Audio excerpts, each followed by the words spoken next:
এর আগে BLO কেঁদেছেন, enumeration form না পেয়ে এবার ভোটার কাঁদলেন হাপুস নয়নে। দীপ্তি রায় চাপদানি বিধানসভার অন্তর্গত বৈদ্যবাটি পুরসভার 12 নম্বর ওয়ার্ডের ভোটার। তিনি এসআইআর এর এনুমারেশন ফর্ম পাননি। বিএলওর কাছে খোঁজ নিয়ে জানতে পারেন ভাঙড় বিধানসভা এলাকায় রয়েছে তার ভোটার তালিকায় নাম। সেখানেই তার এপিক নম্বর দিয়ে এনুমারেশন ফর্ম তুলে কেউ জমা করে দিয়েছে।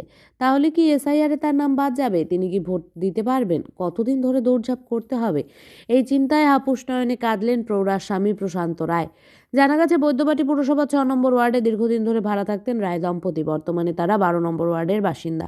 এসআইআর এর কাজ শুরু হওয়ার পর স্থানীয় বিএলও প্রশান্তবাবুর বাড়িতে গিয়ে তার ফর্ম দিয়ে আসেন।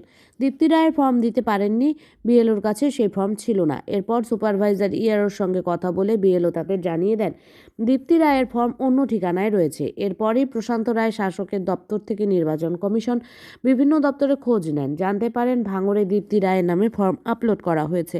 রায় দম্পতি প্রশ্ন, তারা 2002 সালের আগের থেকে বৈদ্যবাটি পুরসভার শাওড়াফুলি অঞ্চলে বসবাস করছেন।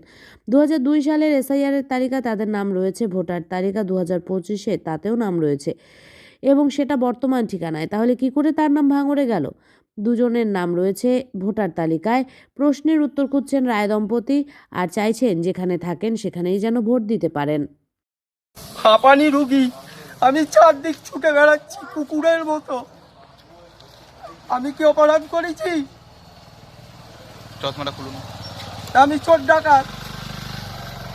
আমি অপরাধ করেছি? প্রতি বছর ফেরত যাই। আমি একটা হাঁপানি রুগী, কুত্তার মতো ঘুরছি। আমরা সাধারণ মানুষ, আমরা কোনো পার্টির নেতা নয়, কোনো নয়, কোনো পুলিশ অফিসার নয়, কেউ না, সাধারণ মানুষ খেটে খাই। প্রতি বছর ফেরত যায়। কুকুরের মতো ঘুরছি, চাল নেই, খাওয়া নেই, এর দুয়ারে ওর দুয়ারে সবাই তাড়িয়ে দিচ্ছে। আমার স্ত্রী তাহলে কি ভারতবর্ষের নাগরিক নয়? 2002 আছে, 2025-এ আছে, সবে আছে। পৌরসভা, লোকসভা, বিধানসভা সবেতে ভোট দেওয়া হয়। হ্যাঁ, চুরি করে নিয়ে চলে গেছে ভাঙড়ে। যেখানেই যাচ্ছি সব প্রশাসনের দুয়ারে বলছে কি যে তোমার স্ত্রী করে নিয়েছ কেনে? আরে আমার স্ত্রী ভোটের নিয়ে কিছুই আনেনি, কীভাবে ভোট দিতে হয় সেটা জিজ্ঞেস করে যায়। সমস্ত কাগজ ডকুমেন্টস আমার কাছে। কুত্তার মতো ঘুরছি। এটা কি ঠিক? জোরাত করে আবেদন করছি যেন আমার প্রশাসন যেখানে ভোটার সেখানে যেন পৌঁছে দেয়।